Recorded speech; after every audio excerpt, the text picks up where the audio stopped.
Bom, pessoal, a partir de agora ela está sendo gravada, então boa noite a todos de novo. Nossa aula de biomecânica, terceira aula de conteúdo, né?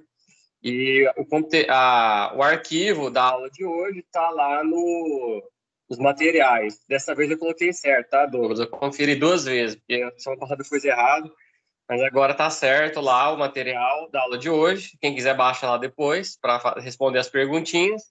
E vocês já têm as perguntinhas já também, né? Tá, já apareceu para vocês aí, provavelmente, para fazer a tarefinha já, a terceira tarefa. Se ficar muito apertado o prazo de uma semana para biomecânica, gente, vocês podem falar para mim que eu coloco 2 semanas de prazo. Como que tá uma semana de prazo para vocês? Júlio, o Essa negócio, pra mas pra mim, não eu é não vi questão a de última. tempo. Aí até eu procurar, conseguir fazer os trem demora 10 mil anos. Mas fora isso é tranquilo, porque eu respondo no dia. Ah, então tá. Vocês preferem que deixe uma semana de tarefa ou põe 2 semanas? Uma semana, porque aí você vai aumentar a quantidade de perguntas, então vai dar na mesma. Mais ou menos. Bom, então vamos lá. Vou projetar a aula aqui para vocês.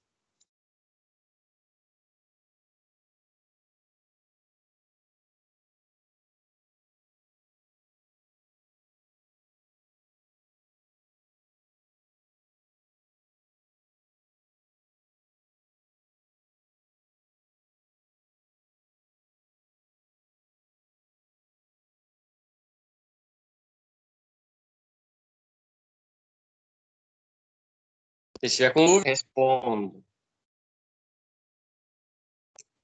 Só deixei meu site no celular para baixo. Bom, antes de começar o conteúdo da aula, né, eu gostaria de ver como que vocês estão em relação à cinemática linear. Como é que foi, né? Se vocês conseguiram absorver o conteúdo. Vamos lá. Eu quero que vocês escrevam no chat aí as duas opções distância percorrida ou deslocamento. Vocês têm que preencher nesses dois lugares aí. Aí a frase é: quando um atleta corre numa pista de atletismo de 400 metros, na prova de 400 metros, ao final temos um valor de corrida de 400 metros. Ou seja, temos o valor de distância percorrida ou deslocamento e não de distância percorrida ou deslocamento. Preencha aí e manda no chat, por gentileza. Então, Distância, não de 20 e poucos, acho. deslocamento. isso, distância percorrida ou deslocamento. São as duas possíveis respostas aí. Coloquem no chat. Nossa, é muito 400 metros. Espera que eu vou ler de novo.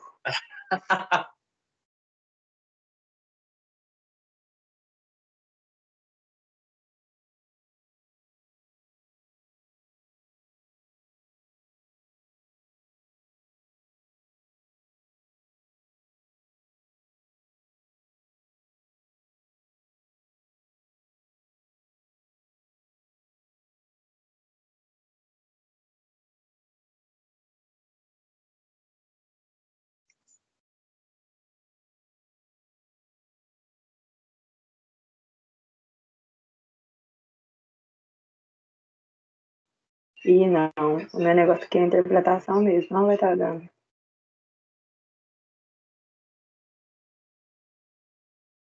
O pessoal tá bem dividido aí, hein? Até agora. Tô gostando de ver essa divisão. Bom, o João diz que é deslocamento e distância, Ana Carolina, distância e deslocamento, Douglas, deslocamento e distância, Maria Eduarda, distância e deslocamento, Loala, distância e deslocamento, Samara, distância e deslocamento, Leonardo, deslocamento e depois distância, Eric, distância e depois deslocamento,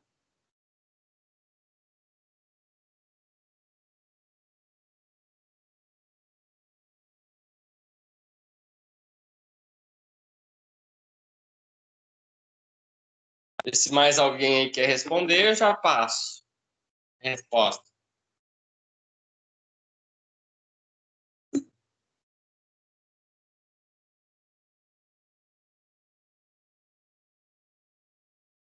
Bom, mas ninguém vai se aventurar. Então, pessoal, vamos lá as respostas certas. 400 metros, uma prova em que o cara, a partida, ele sai, dá a volta na pista e termina a corrida no mesmo lugar. Certo? Se ele termina a corrida no mesmo lugar, se eu bater uma foto dele, a hora que ele largou, e depois, a hora que ele chegou, ele está no mesmo lugar. E essa análise aí é sobre deslocamento. E a análise de saber quantos metros ele correu, ele percorreu, é a distância percorrida. Então, a resposta certa é distância percorrida e não deslocamento. Porque o deslocamento dele é zero. Porque ele saiu de um lugar e parou no mesmo lugar que ele saiu. Então, ficaria assim, quando um atleta corre numa pista de atletismo de 400 metros, na prova de 400 metros, ao final temos um valor de corrida de 400 metros.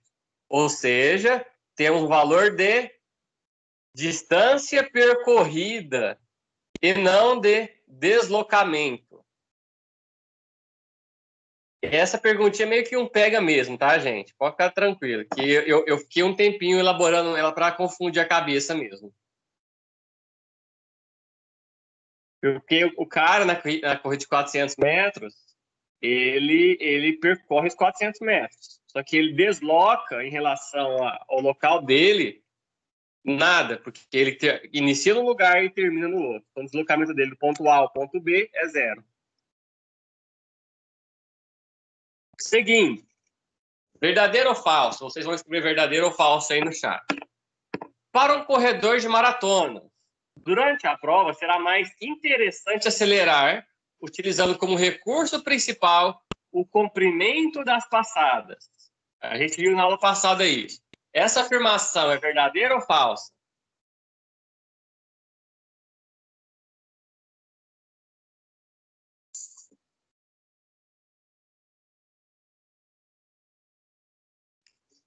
Temos aí o Douglas, que respondeu falso, né? Lídia, falso.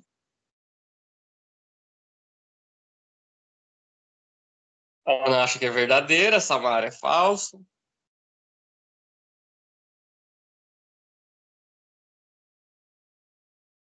Loala, verdadeira. Tô nervosa, deixa eu pensar de novo. Maria Eduarda, falso. Gil, falso. Eric, falso. João Gabriel, verdadeiro. Thales, verdadeiro. Leonardo, depende, ó. É que na aula passada, vamos recordar a aula passada, eu falei que você pode ter duas possibilidades de aumentar a velocidade numa prova de corrida. Ou você utiliza o comprimento das passadas, aumentar o comprimento das passadas, ou você utiliza a frequência das passadas. Aí eu expliquei o que era melhor numa prova de longa duração, o que era melhor numa prova de curta duração. Expliquei os motivos, justifiquei. Inclusive na tarefinha, na pergunta 1 ou 3, se não me engano, tem essa perguntinha também.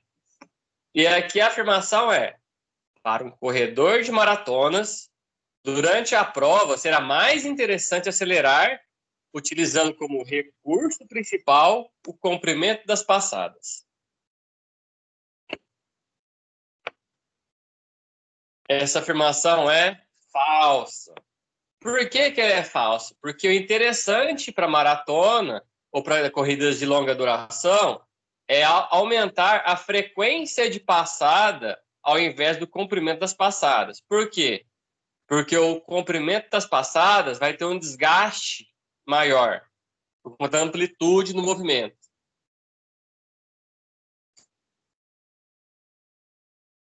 Perguntinha fácil agora. A força da gravidade influencia a trajetória de projéteis na vertical. Essa afirmação é verdadeira ou falsa? A força da gravidade influencia a trajetória de projéteis na vertical. Essa afirmação, ela é verdadeira ou é falsa? Verdadeira. Verdadeira, verdadeira, verdadeira, verdadeira. Força G. É isso aí. Verdadeira essa afirmação. Perfeito. Acho que essa é a última. O principal fator que contribui no desempenho do salto em distância é a velocidade de projeção. Foi até um teminha de discussão na última aula, né? E aí essa afirmação é o quê? Verdadeira ou é falsa? O principal fator que contribui no desempenho do salto em distância é a velocidade de projeção.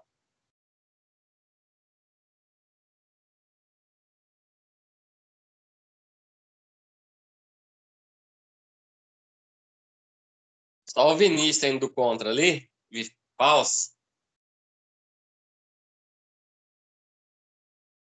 É tudo verdadeiro.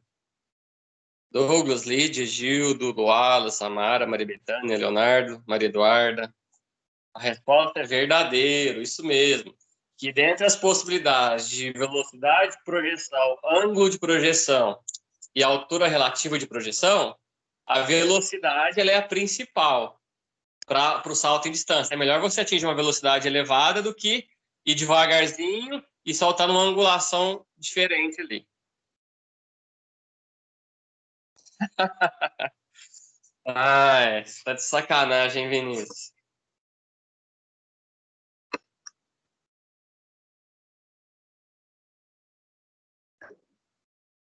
Então, pessoal, esse foi o resuminho da nossa cinemática linear, né?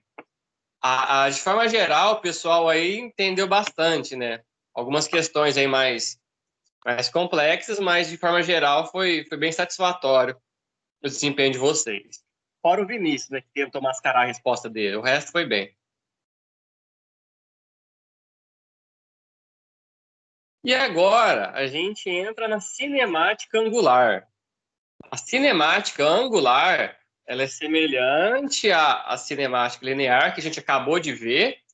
Entretanto, tem algo diferente ali, que é movimentos angulares, ou seja, em torno de um eixo. São movimentos em torno de um eixo.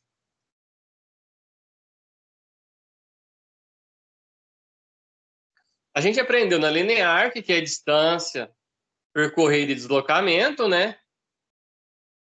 E na angular, o que é isso? Como que funciona, né?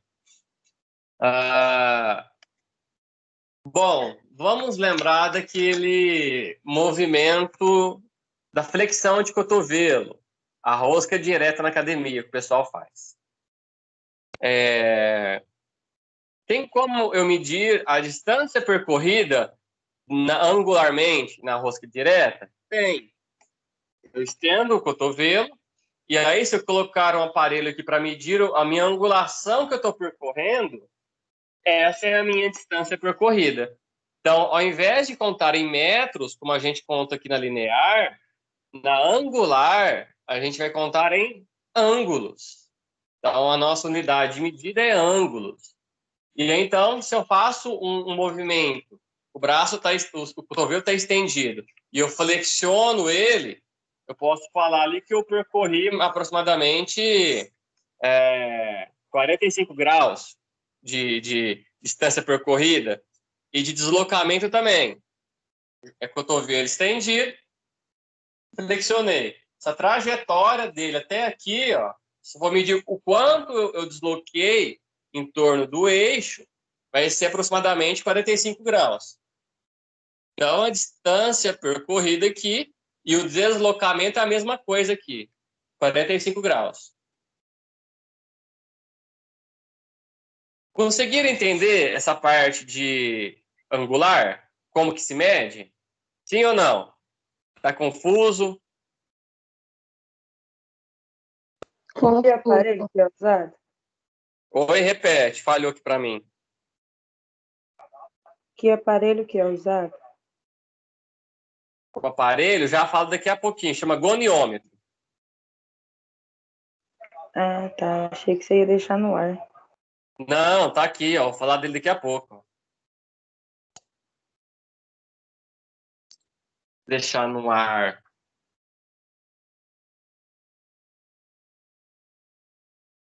Sobre o que você acabou de explicar, tá confuso. Tá. O que eu faço aqui? Pegar meu celular. Meu celular tá parado aqui.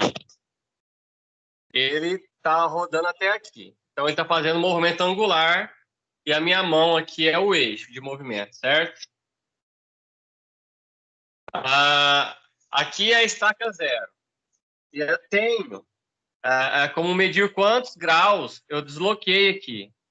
E aí, então, tá aqui a estaca zero, o celular parou aqui, ele mudou de posição em relação ao movimento angular. Então, quer dizer que ele andou tantos graus aqui, né? Percorreu tantos graus. E essa quantidade de graus que ele altera aqui é a distância percorrida ou o deslocamento dele.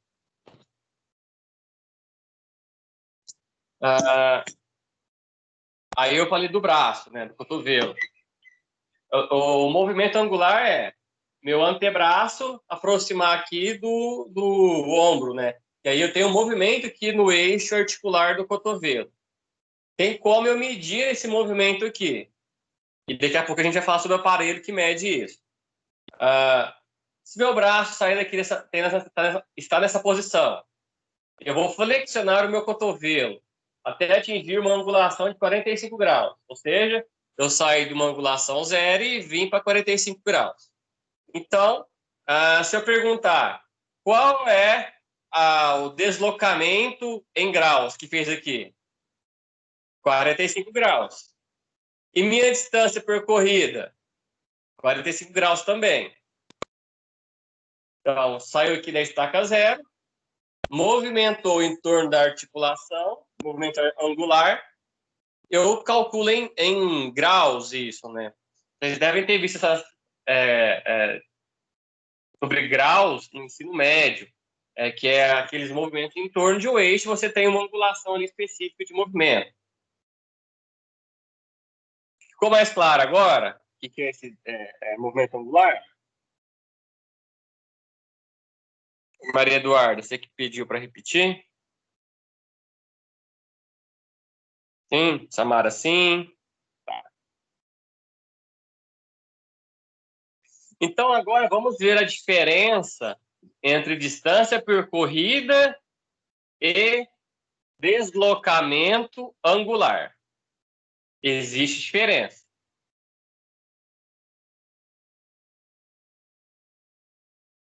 Não, Samara, nesse caso aqui foi coincidência, né? Porque eu fiz só uma análise aqui bem simples, porque aí deu o mesmo valor de distância percorrida e deslocamento. Tá. Agora, vamos ver a diferença entre distância percorrida e deslocamento angular. Primeiro, deslocamento. 0, ponto de partida. Desloquei 45 graus. Quando eu comparo ponto de partida com ponto de chegada de deslocamento do movimento, eu tenho um deslocamento de 45 graus aqui. Vou fazer aqui. Eu tenho um deslocamento daqui até aqui de 45 graus. Agora, se eu começo aqui, braço estendido, faço esse movimento e volto para o ponto de partida, qual que é meu deslocamento?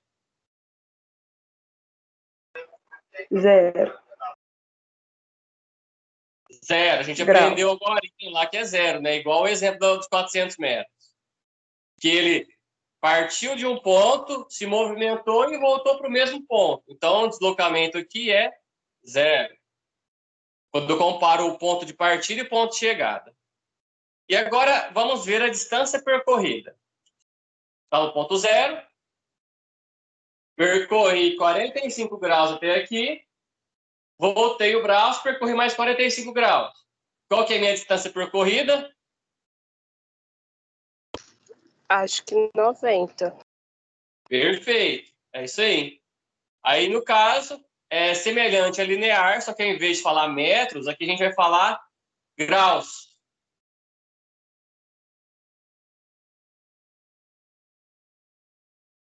É o mesmo conceito.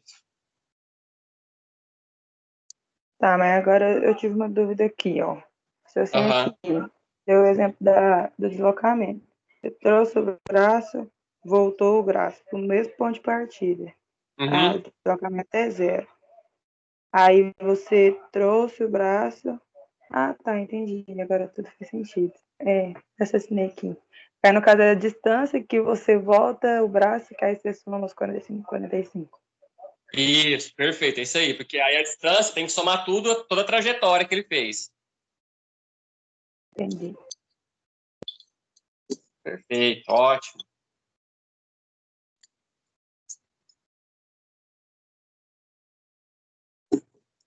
E aí, então, o aparelho que se mede isso é chamado de goniômetro. Ele pode ser um aparelho em que é manual, né? Vamos dizer assim.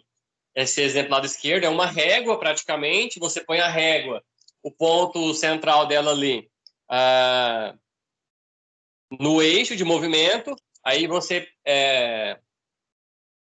imobiliza um dos membros que faz o movimento e movimenta com o outro para saber o quanto de deslocamento ou distância percorrida angular você tem ali. Então, esse é o goniômetro ali, lado esquerdo. Ele é o manual. E tem o digital. É o mesmo procedimento.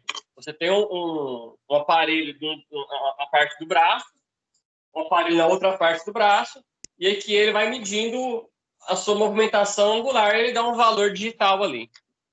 Então, eu tenho essas duas possibilidades. O segredo é você colocar aquela parte da régua ali, aquela que é a junção das duas réguas, bem no eixo articular. Bem no eixo articular.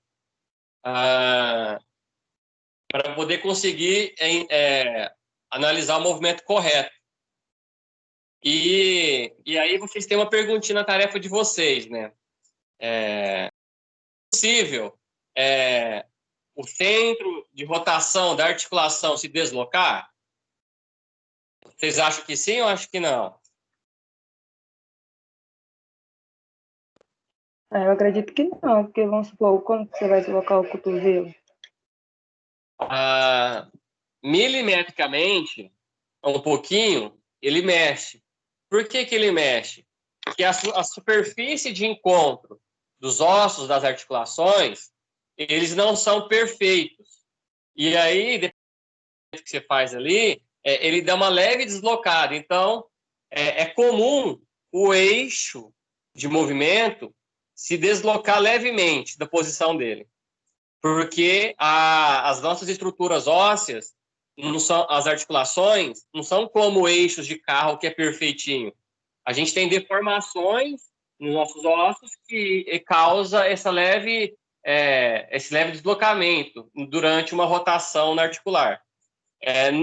Não é muito perceptível a olho nu. Você consegue perceber isso quando você amarra essas réguas aí no eixo articular. Mas é bem pouco o deslocamento.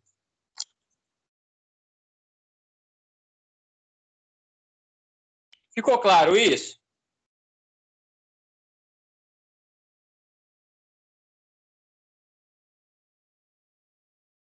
Ficou? Tá. Então, vamos conferir. O centro de rotação de uma articulação nunca será alterado. É verdadeiro ou falso?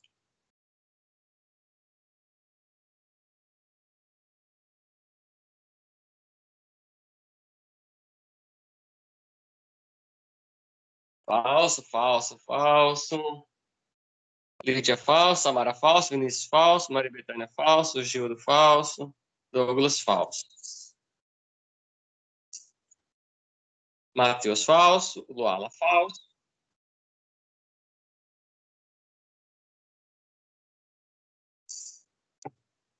E Stephanie falso.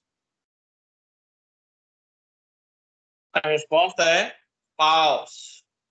Bom, eu tô ficando feliz aqui hoje, hein? Vocês estão conseguindo absorver as informações. Fico contente. Agora, o bicho pega. Unidade de medida.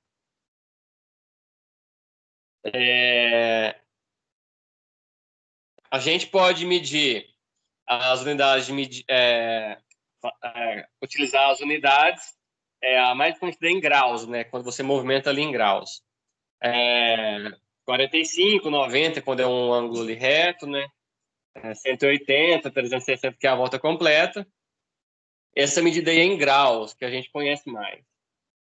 E existem outras formas de medir a movimentação angular.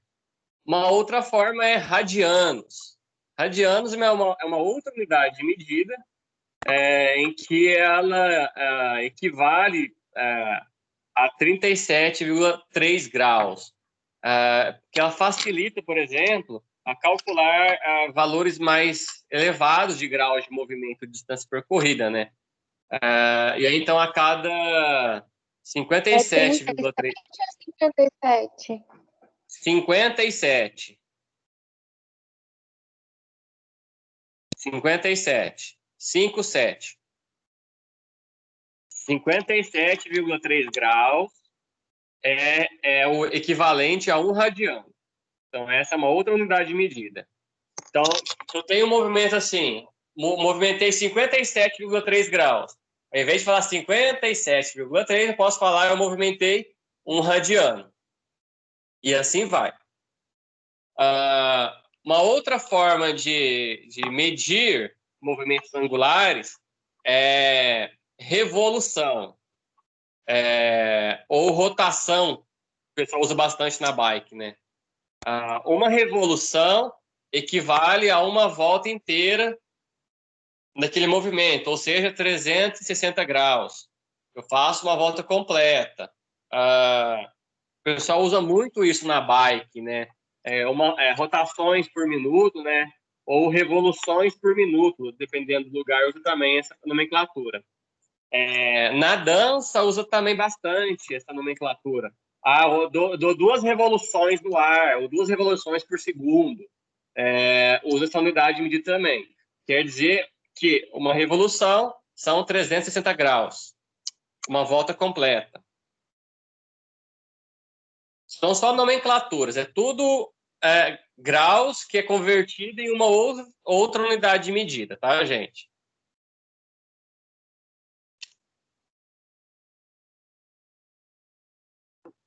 Só para quem não sabe o que quer dizer graus, você tem um círculo e divide esse círculo em 360 partes. Cada partezinha equivale a 1 grau.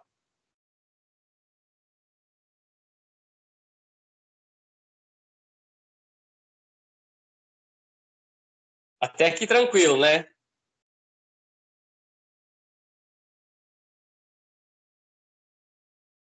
Sim ou não? Alguém fala assim no chat aí para eu ver que eu não tô falando sozinho. Obrigado, Maria Bethânia. E agora, a gente viu que sobre a velocidade, lá na linear, a velocidade era, por exemplo, em metros por segundo. Eu tinha um parâmetro de distância e um parâmetro de tempo.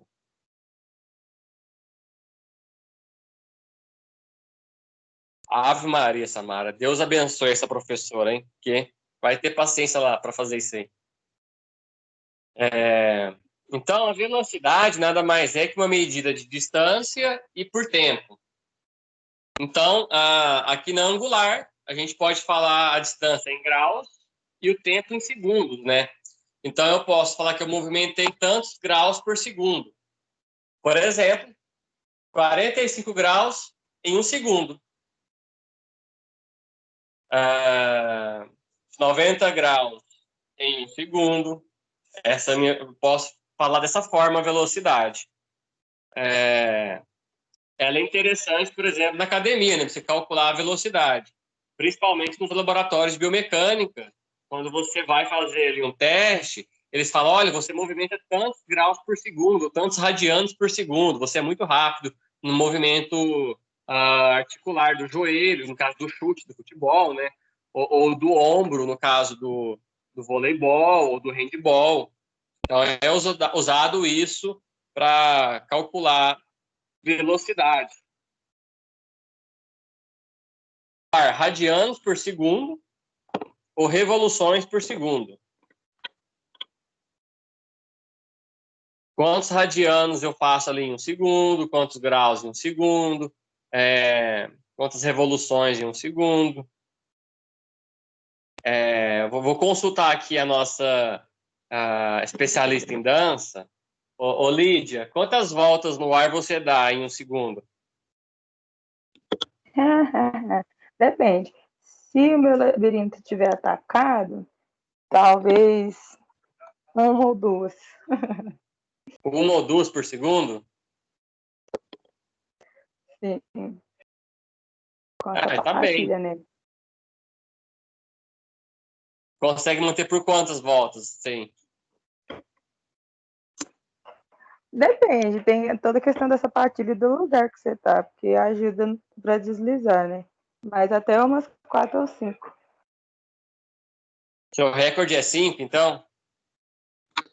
Que eu contei foi. Então, ali, quando você girou, ao invés de contar tantas voltas, você pode colocar tantas revoluções, e aí o tempo que você gastou, né?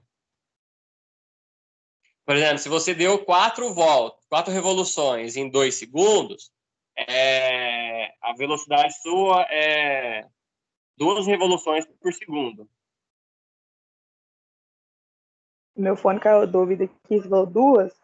Tá. Ó, você dá 4 voltas em 2 segundos.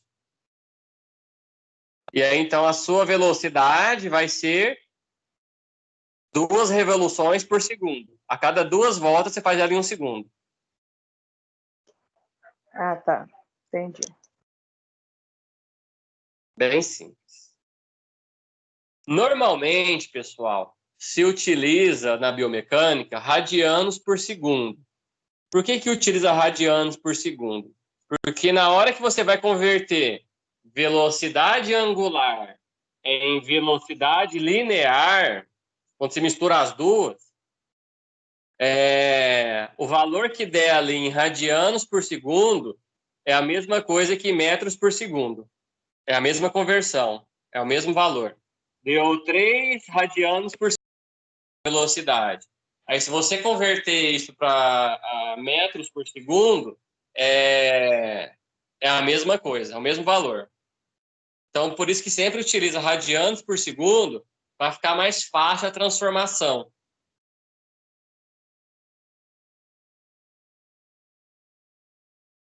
Beleza?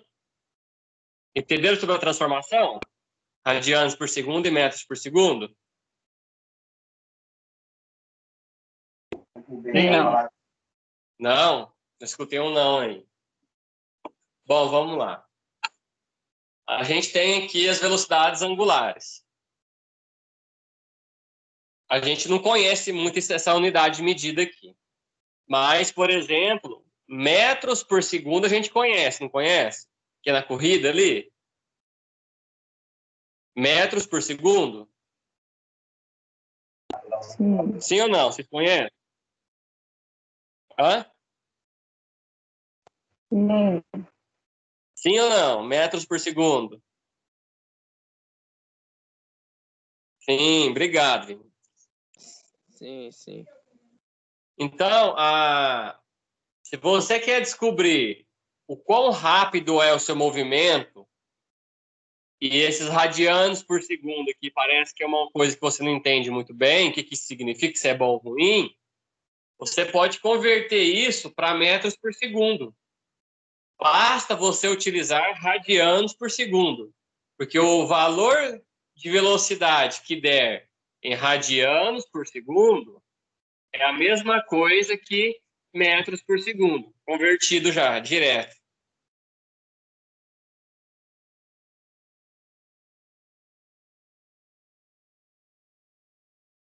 Só colocar na legendinha de vocês. Radianos por segundo é a mesma coisa que metros por segundo.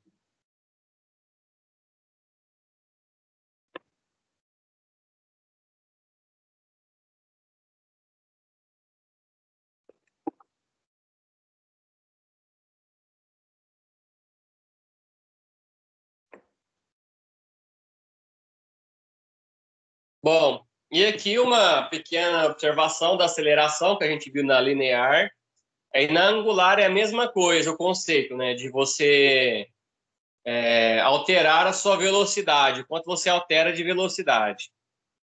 Se já é difícil calcular a velocidade normal na angular, eu não vou passar a aceleração para vocês angular, tá? Porque fica muito desproporcional para vocês. Mas é possível calcular a velocidade, a aceleração angular. Basta usar aquela formulinha da aceleração. Velocidade final menos velocidade inicial dividido pelo tempo, que está na outra aula. É isso mesmo, Gildo. O Gildo perguntou no chat ali, né? Se radianos por segundo é igual a 50 metros por segundo. É assim, é a mesma coisa.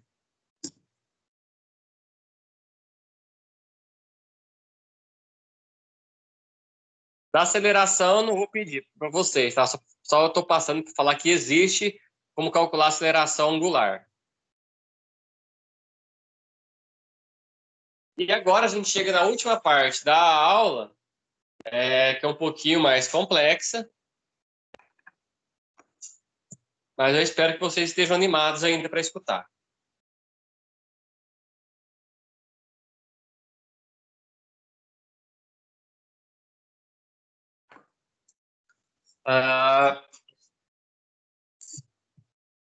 Existem esportes que usam tacos para rebater uma bolinha, né?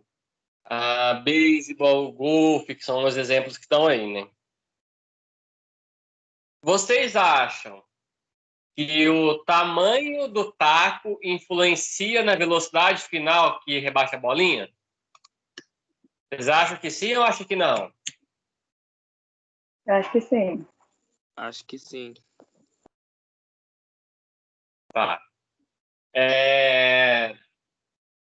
Vocês acham que um taco maior ou menor vai fazer com que a bolinha saia mais rápida? Taco menor.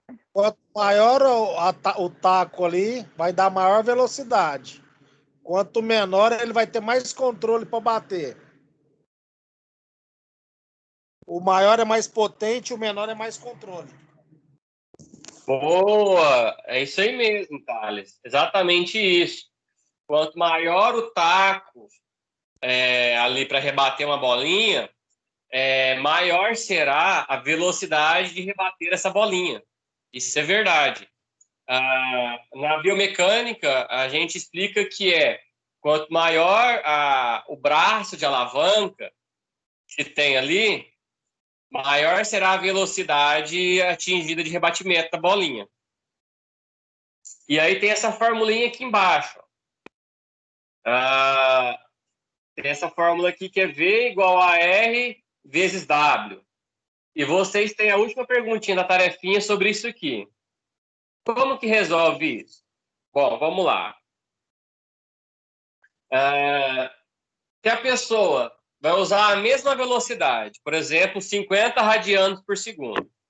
Eu vou usar a mesma velocidade nos dois tacos, 50 radianos por segundo. Eu uso um taco de 80 centímetros e um taco de 60 centímetros. E aí, no final, eu quero saber qual dos dois tacos vai ser mais rápido, né? Essa é a pergunta, basicamente, do tarefinha de vocês. O que vocês têm que fazer? É só multiplicar a velocidade pelo raio, que no caso é o tamanho do taco, o raio de alavanca ali, né? Então, é simplesmente isso.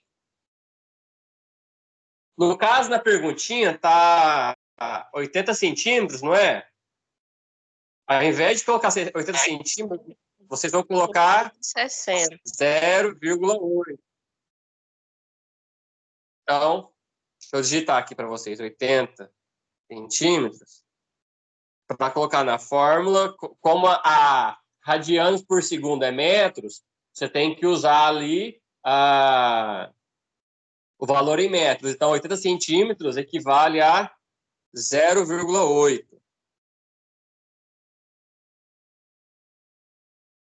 Vocês têm que usar essa conversãozinha aí. Eu só não entendi o que é esse W aí. O W é a velocidade, é o radianos por segundo. Então, V é o que você No quer caso descobrir. da velocidade angular. Oi? No caso, igual a pergunta está perguntando a velocidade angular. É isso aí. O W é a velocidade angular. E aí ele vai dar uma velocidade geral aqui para nós. O R é o raio, o W é a velocidade angular, que é em radianos por segundo. Multiplica o raio pela velocidade angular, você vai ter uma velocidade geral do movimento ali. Uma velocidade final que vai ser rebatida a bolinha.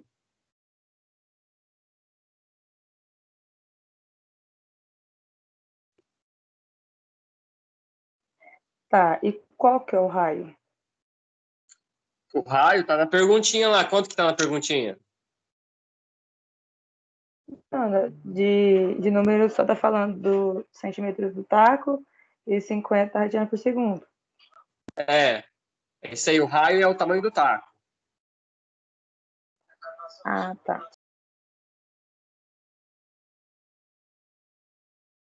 Calculem aí para mim e fala para mim quanto que deu de cada um.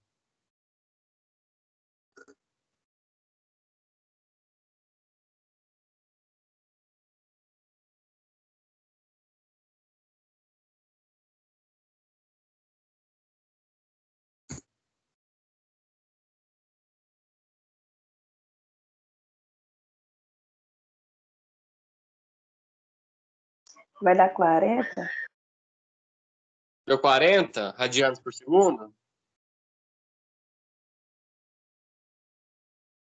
do taco maior, né? Do 80. Isso, ó. O Gildo falou aqui, ó. Do taco menor deu 30 e do taco maior deu 40. E aí o Gildo pegou e já converteu em metros por segundo. Ou seja, essa mesma bolinha com a mesma velocidade, só que o taco, que é o raio de alavanca ali maior, vai resultar numa rebatida de uma bolinha mais rápida. Então, a bolinha com o taco maior vai ser rebatida a 80 metros por segundo, a 40 metros por segundo. E o taco menor, ela vai atingir uma velocidade de rebatida de 30 metros por segundo. Ou seja, para você adquirir uma velocidade melhor de rebatida da bolinha, quanto maior o taco ou o braço de alavanca que faz o movimento em torno do eixo ali, tipo, do eixo de movimento, mais rápido será essa rebatida.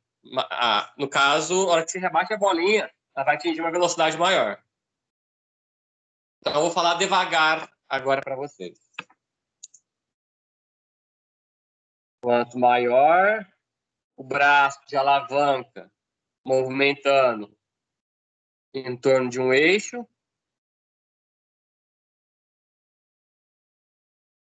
mais rápido será a rebatida daquele objeto que vai ser rebatido.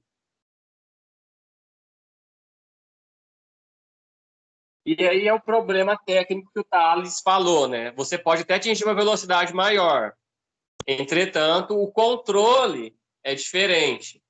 Porque para iniciar o movimento do taco maior, a gente vai aprender isso depois lá na cinética, que exige ali umas coisinhas de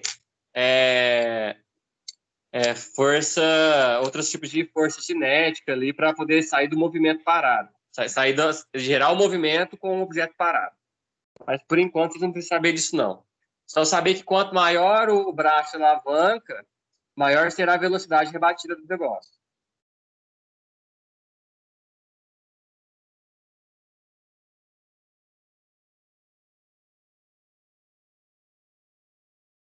Resumindo, quanto maior o taco, melhor para atingir velocidade. O taco, o bastão de beisebol,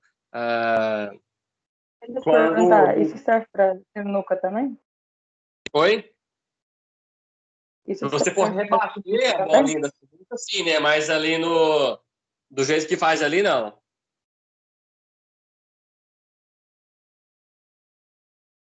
Que o eixo articular não vai ser correspondente a bater na lateral da bolinha, né? Você vai ficar de lado da bolinha, você vai ficar de frente para ela e vai só cutucar ela, né? Dar aquele empurrão.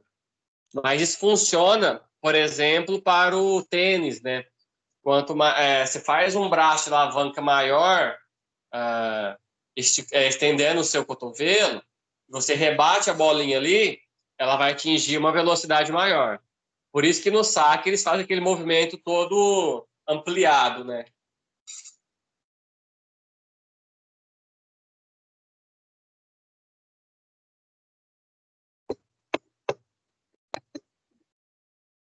Bom, então vamos ver se vocês entenderam, então.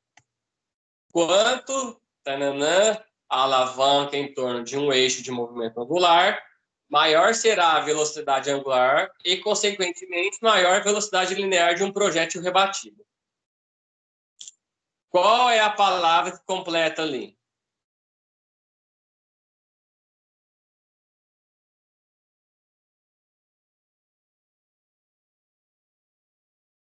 Ó, o Wendy no sucesso ali, ó. Acertou, hein, Wendy? Tá indo bem, isso, Wendy, hein? Mata de orgulho. O Andy e o Douglas respondeu, aí eu já dei o spoiler, né? Fiquei tão entusiasmado com a resposta do Andy ali rápida, que veio dando spoiler. Mas é isso mesmo. Quanto maior a alavanca em torno de um eixo de movimento angular, maior será a velocidade angular. E, consequentemente, maior será a velocidade linear de um projétil rebatido.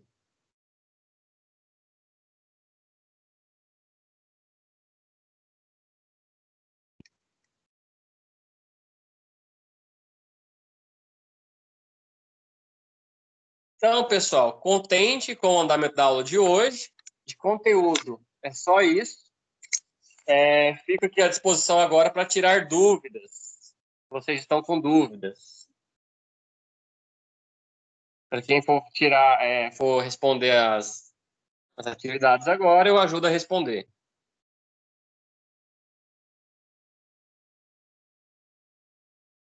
Boa noite. Quem não quiser ajuda nas respostas, tá liberado. Já dou meu boa noite. Ô, Júlio, eu queria que você explicasse novamente aquele negócio de centro de rotação lá que eu fiquei meio perdido. Tá. Se ele pode ser alterado ou não.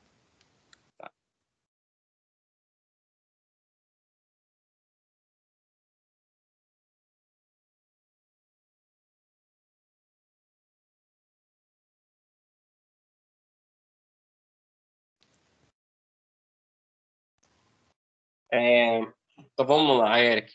O centro de rotação é o movimento onde vai ocorrer ali, é o centro onde vai ocorrer o movimento em torno dele. Quando você olha, por exemplo, o cotovelo, o rádio, a una e o húmero, quando eles se encontram no cotovelo, eles não são perfeitamente cilíndricos, a articulação. Eles se encaixam ali perfeitamente, tem um movimento rotacional ali, só que existe algumas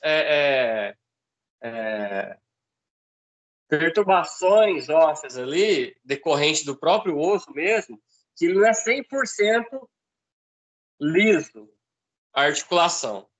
Então, quando no decorrer do movimento articular, por conta desses probleminhas normais do osso, de não ser perfeitamente esférico, e a outra parte perfeitamente côncava, você tem ali um leve desvio de onde é o centro de rotação. Então, eu tinha um centro de rotação, e aí, por conta desse desvio ósseo ali, no meio do caminho, o centro de rotação desviou 2 milímetros para o lado, ou para cima, ou para baixo, porque chegou no ponto ali que o osso ficou um pouquinho deformado. Então, é por isso que o centro de rotação, onde está na articulação, durante o percurso dele de movimento, em algum momento, vai haver ali um leve desvio do centro de rotação. Até se você pôr a mão aqui no cotovelo, você vai perceber que não é exatamente igual todo o percurso de movimento do cotovelo, né, da flexão do cotovelo. Então, tem algum momento ali umas partes que aparecem, que não estava. Então, o centro de rotação é onde está acontecendo o movimento na articulação. E ele muda porque o nosso osso não é perfeitamente esférico, 100% esférico. Ele tem leves deformações ali. Entendi. Valeu, Ju.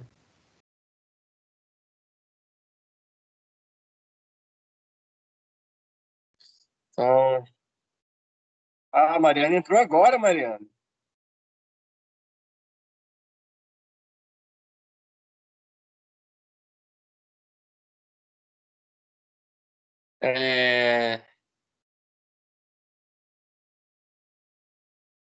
Isso, é isso aí mesmo, Ana. Essas irregularidades que fazem alterar os centímetros. Entendi. Júlio, distância, eu sei o que é, mas o deslocamento angular eu ainda não consigo entender. O deslocamento é analisar o ponto de partida e ponto de chegada. O quanto mudou como se fosse duas fotinhas do deslocamento. Eu bato uma foto a hora que eu estou partindo com o movimento, iniciando o movimento, e uma foto a hora que eu encerrei o movimento. Aí eu comparo se houve mudança na posição do braço naquele momento, ou qualquer outro ponto que eu estou analisando. Então, se eu faço Isso flexão é e a depois mesma coisa o extensão, deslocamento angular. oi? O deslocamento angular é a mesma coisa, porque o deslocamento comum eu sei que tem que fazer as comparações, que ele tem um começo e um fim, mas o Isso. deslocamento angular eu não entendo. É a mesma coisa também. Só que ao invés de falar em distâncias em quilômetros, você fala em graus. É a mesma coisa. A diferença entre os dois é só a medida, que é um em grau e o outro em metro, né, Ju? É isso aí. Mas o princípio é o mesmo.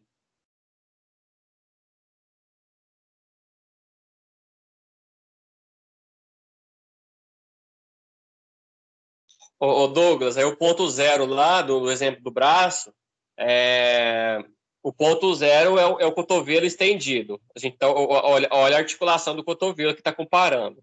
Aí não olha a outra, não. Eu falei do punho porque era mais fácil de vocês entenderem ele se movimentando.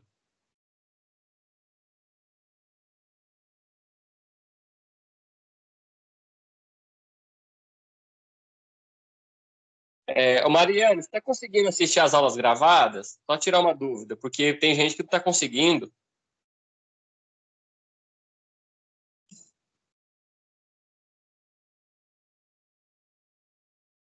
Pelo celular não, né, Ana Carolina?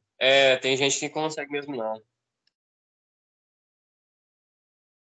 Ô, Júlio, eu só consigo ver suas aulas gravadas quando eu baixo pelo computador e mando ele pro meu celular. Porque quando eu entro lá pra assistir, não sei o que acontece, se é a internet ou se é o programa que eu não consigo.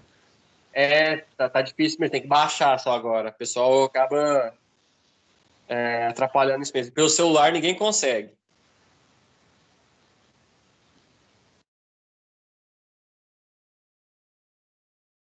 Eu não sei colocar no YouTube, Ana. Mas eu posso ver de colocar assim.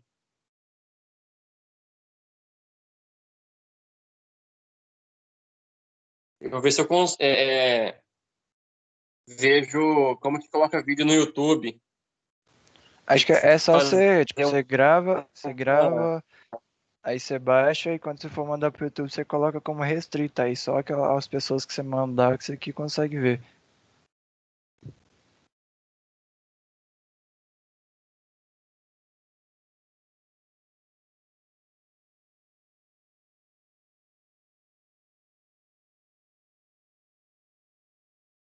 Só encerrá-lo aqui para não ficar muito longo depois para a gravação.